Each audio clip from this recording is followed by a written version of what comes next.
Today, we're going to be arguing about our top 5 bad cards, and with us we have a guest, Ian, who also does not like wearing sleeves like I do. Ian, tell me a little bit about yourself. Hey everybody, my name is Ian from the YouTube channel Comedian MTG. I'm a professional CEDH coach. You can also find me as the co-host of the Mind Sculptors podcast, and I do set directing for the YouTube channel Scribebabies. This is awesome. Now, we are going to be doing a little bit beforehand about Card Kingdom. Yeah, Card Kingdom's our sponsor, and you can actually go there to buy Magic the Gathering singles, Magic the Gathering doubles, and even triples sold on Card Kingdom. They might even have a discount for triples. I don't know. Check it out. That's the number one place to buy Magic cards. Some might even say that you buy play sets, quadruples of Magic cards, yeah. and even bad cards. You could buy quadruples of them. So go check out Card Kingdom, use the link in the description, and tell them we sent you. We're also sponsored by Dragon Shield, best sleeves in the multiverse. Good sleeves. If you use the code Nerds. at checkout, you can save 5% of your real money tax dollars. And Moxfield, somewhere in the Yes. video. You don't know where it is. If you guessed and you said you know where it was and you said you were right, you're an absolute liar. Liar, absolutely. But today we're going to be talking about bad cards. How do we want to just define bad cards? They are, in their very nature, not good. Yes, are not good, that is yeah, good. But we like putting them in decks anyways.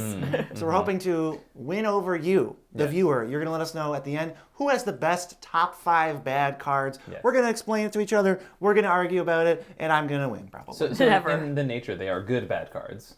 I They're don't know. cards you like They're playing. the best bad. But they're the best. Yeah, they're the best of the bad Best cards. But they're bad. not the most powerful necessarily. Yeah. No. Just the best list. So- Who wants to start? Maybe our guest should start. Yeah. Oh, sure. Me and William start? Yeah, my number 5 is Atali Primal Storm.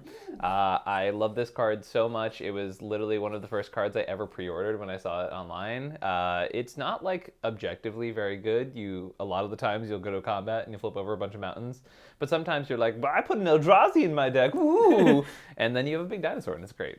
I think some people might fight you in that Itali, they'll say is great. And they're going to come at you for that. And I'm going to Yeah. take advantage of that by agreeing with them right now, preemptively. Alan, you know where to find Ian. Yeah. But I think Atali is really cool. I mean, not as good, obviously, as the one that just came out, because, that's crap. It's not a real card. Yeah. But Atali is fun. I think every Atali deck is, pretty fun because it's yeah. you need to jump through a few hoops. You need to make sure it attacks. You have to have only mono red stuff, you know? So I do think that it's, a pretty fair. fun. I might define it as a bad card because I'm trying to make it a CEDH deck and it doesn't work. Okay, in the context of CEDH, I don't think it's that good. Yeah. My number 5 of the top 5 bad cards is Radiant Performer. Oh, true. I think this is such a fun card. It is so much mana, and you have to cast it from your hand, but it flashes in, and it can copy any spell or ability that can target other things. One of my favorite interactions is Door to Nothingness, target yourself, flash it in, everyone else dies while you lose the game is on the stack. But I have a friend, Emmett, and he flashed it in after he Assassin's Trophied us and just wiped all of our stuff. We didn't have enough basic lands in our decks to play the game, and I think this is such a fun card. I think it's, you know what, it's pretty cool. It's my idea of bad cards is you're not going to be able to predict what this list is in a million years. Maybe we could have predicted Atali, but I don't think anyone was predicting Radiant Performer. I mean, it's not a good card, it's not competitive, but it's fun. Find me the human being who can, after someone says, I cast Radiant Performer, go, oh, okay, and not say, Yeah, right. Can I read that? Yeah, which is like, oh, for sure, that card. Yeah. What does it do? I'm destroying all your lands. Huh? Come again? All right, so that brings us to me, and I'm going to get to my top 5. Number 5, Reaper of the Wilds. So this is a little story about how my list doesn't work, but this is a little story about a card that is a 4-mana 4/5, and I was like, wow. That's a pretty good rate. When this came out in Standard, I was like, heck yeah, this thing can get Death Touch, it can get Hexproof. But this is my vote for the casualty of modern Magic, where cards are so dumb and good now. Even back then, they were starting to creep up, and it was just 4-mana 4/5, I'll just kill it. Even Hero's Downfall killed this thing, even though it could get Hexproof. It just wasn't practical. I'm so sad, but I love it, and it was just objectively bad. And I remember everybody freaking out about it it was when it came bad out, and then in we were like, it's still everything. bad. Everything. It was so bad. Was this the time where it got taken over by Siege Rhino? Is this the one? Yeah, It was maybe. right after Siege Rhino. It just Or might have. Siege Rhino was right after that. And it's card, ooh, 4-mana 4/5, huh? Does it even Lightning Helix? My number 4 is Blood Moon. Now, you might argue that this is morally bad, but I love it so much. Blood Moon is one of those cards that's most people who build their decks correctly don't actually lose to a Blood Moon, but I The deck is so. I mean, every art for the card is amazing. It's so iconic in Magic. Like, it was my modern deck. It was my CEDH deck. It was.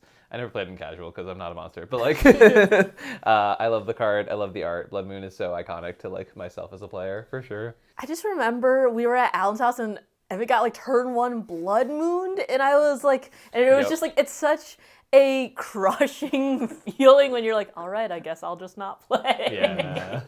Bad morally for sure. Mia, what's your number 4? My number 4 is Damnable Pact.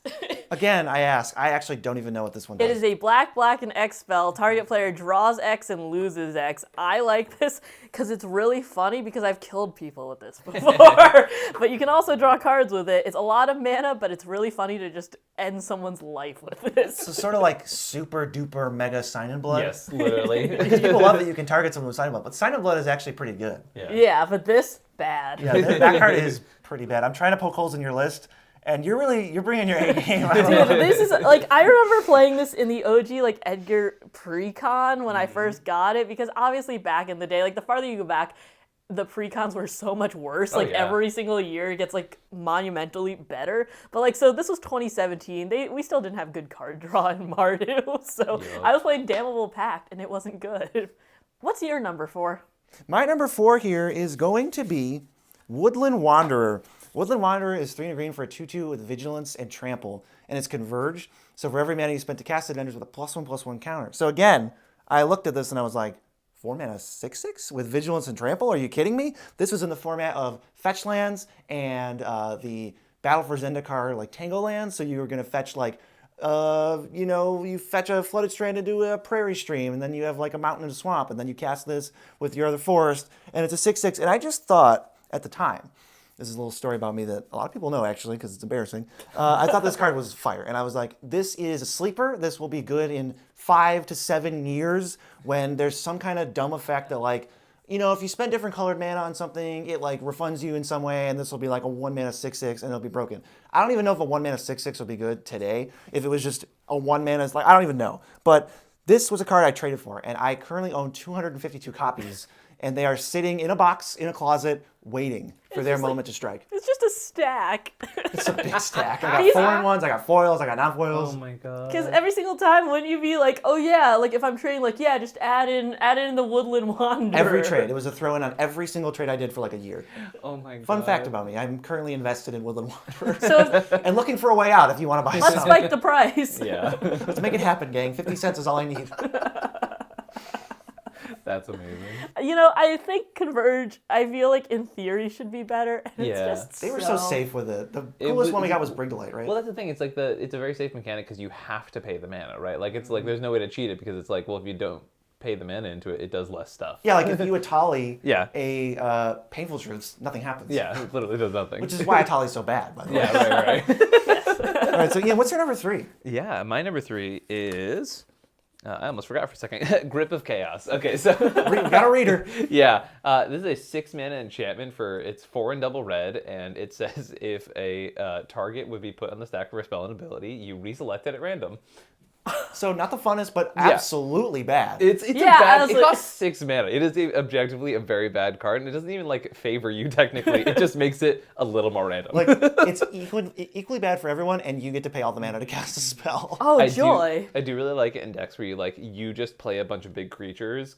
This was in my Atali deck, to be clear. This is just your Atali list. This is just my Atali list. But you like play it, and then it's like, okay, cool. Well, I'm gonna try and blow up your Eldrazi, and it's like, all right, but oh no, I gotta roll the dice, and I accidentally killed my own creature. I think pretty that's good. I think that's funny, Yeah. Like, so you have like Radiant Performer. I've Chaos Warped with Radiant Performer too. So like, I feel like that's such Ian yes, energy. yes. As far as for I'm sure. concerned, that's game over. I'm not resolving that. You kidding me? Honestly, had Radiant Performer not escaped my brain, like that would definitely be on my list as well, for nice, sure. Nice. I feel like Ian's list is taking shape, and I think it speaks to how bad red is. Yeah, That is it's terrible. very Red, red, worst very color. chaotic, for sure. Okay, Mia, number 3. My number 3, I always forget what I put prior to this. Phyrexian Metamorph, Clever Impersonator, any clone. I feel Wow. like people throw clones in their decks because they go, well, if I want one, why wouldn't I want 2? And I think that it's better just to have different synergy pieces. And I think that, but I am a sucker for clone effects. I think they're fun. I like having multiple of the sames, and I don't think it's good, but I think it's fun. Definitely getting like 2012 energy from that, Yeah. where like decks would just have Clever Impersonator and Phyrexian Metamorph just in them. Yeah. I think it's so much fun, and that's why I like a little bit better of like a C double, which just came out like last year, because that gives you a little bit more effect. And for 4 mana, you can also copy a spell too if they have 8 or more cards in their graveyard, which they usually do because Commander games take forever. You know what clone reminds me of? My favorite tool on Moxfield. You can just clone a deck, the entire thing, if you just want to copy paste it. This is totally unrelated. I was just thinking about it. It just happened. Like, you know what? Let's talk about Moxfield. You clone the deck. Copy it. You can make all the changes you want. You can take out Grip of Chaos. You can add in Woodland Wanderer to the deck. It makes sense. It's great. And I'm going to go to my number 3 here, which is just Read the Bones. Yeah. Read the Bones. Now that's 2012. Yeah, I got this. These are all kind of in the same like zone, I think, and I don't care. Read the Bones is 3 mana and it draws 2 and loses 2. They didn't make a ton of these, okay? This was one of the first ones, and I think this card is really bad, and if it's ever in a Commander deck, I will recommend you cut it. But I love it. I have like a textless version that somebody made for me. It's just really great in terms of like, it feels good to resolve, but I don't think it is an efficient card. I think it's also great because you can pester your opponents by asking them what the bones say. That's obnoxious. I love it. Yes. What do they say? I'm listening. Feel it in my bones. Read the Bones. All right, Ian, number 2. We're getting to the heavy hitters for Breaking bad the cards. mono-red theme, I have an Is It card. Equally chaotic. This is one of the brand new cards from Lost Caverns, Ian Malcolm, Chaotician. Not just because it shares a name with me, but it's a very objectively bad card. It's You just played with it, yeah. Yeah, whenever. Yeah, I did subject them to my brand new deck that I sleeved that night. Sleeved? And he lost. They were Oh no, I did not sleeve. You're right. Yeah, sleeved up was be. He riffle shuffled an unsleeved deck. But yeah, he like, basically every time you do a thing, draw 2 cards, everyone else gets access to your stuff. So it's like, Yeah, it's not like everyone else, including you. It's everyone else but you. You know. right. So like when, it's absolute nonsense, and I do approve of it on this list. For It's sure. for sure. It's once again super bad, but at the same time, building around it is a roller coaster. It's a whole strategy that's bad. That could be fun. They're like, what if we all got cards and we Yeah. have one? All right, Mia, wow us with your number 2. Number 2, Folio of Fancies. I love this card so much. Mill isn't good, let me tell you. Giving your opponents no max hand size, also not that good. And making your opponents draw cards, also not good. But I think this is really fun, and some people like Beezy love to draw cards, you know. They can't discard, which plays a lot into his graveyard strategies and stuff. And then just being like, all right, you like stuff in the graveyard, 3 mana, you know, whatever your hand size is, which is like 15, 30, whatever. Just dump it all into the graveyard from the top. I've milled people out with this. Mill's not a good strategy in Commander, but I love it. In the wheel decks, it can serve the same function as a wheel, where like, Yeah. I just want to get cards. You have a big hand size, I'm going to use that to basically mill you, but instead of drawing a new hand, I'll just mill the hand that you would have drawn. I play it in my wheel deck, and it is fun. And it's just like a little bit of utility. I like it. And it's so cheap, 2 mana, not bad. Yeah, it's pretty bad. It can be good, so you know, if you think it can be good, don't vote for Mia's list. Vote for my list instead, because my list has number 2, which is End the Festivities. You love End the The Festivities. festivities are over, boys. It's over. I looked at this card and I was like, you know what? I think it might be okay to deal 1 to everything for 1 mana, like this kind of effect. I think when this came out, it was the best or one of the best versions of this crappy thing. And so I tried it out in like 4 different decks just to see if I could snipe enough mana dorks and stuff. It wasn't very good. Yeah. But I love it. Look at it. It's in the festivities. Your local Kark players would love you right now. Oh, yeah. Dark Players Unite. I just keep like running through my head because like he plays it in a deck where he has like a bunch of little guys, and it's just like, and he pumps them up to be really big to swing in for lethal. But then sometimes I'm like, I hope he really plays an End the Festivities right now, wipes his own board. You know, it's like the It's one thing I'm opponents. usually. That's why it's so good. Yeah, Wait, no, yeah. it's why it's so Well, it's bad. like- It's a bad card. It's on my bad list. Yeah. This He's, list is he's terrible. defending it terribly. No, it's bad. You know what? Okay, get the tension off me, Ian. Let's finish off with number all right. 1. My number 1, Arena. This is a land, and it doesn't tap for mana. It's the best land ever. So you pay 3, you pick an opponent, they pick a creature of theirs, you pick a creature of yours, and they fight to the death. Oh my God. I built an entire deck around this deck. It's awesome. So you have to have a creature that is bigger than all of their creatures. And if they have anything with Death Touch or anything like that, Yeah. you just can't do it. It's so bad, but it's Yeah, it's so good because I will honestly, like, one of my favorite memories is going to a local game store, playing this deck, and just screaming in the middle of the store, "Nominate your champion!" Dude,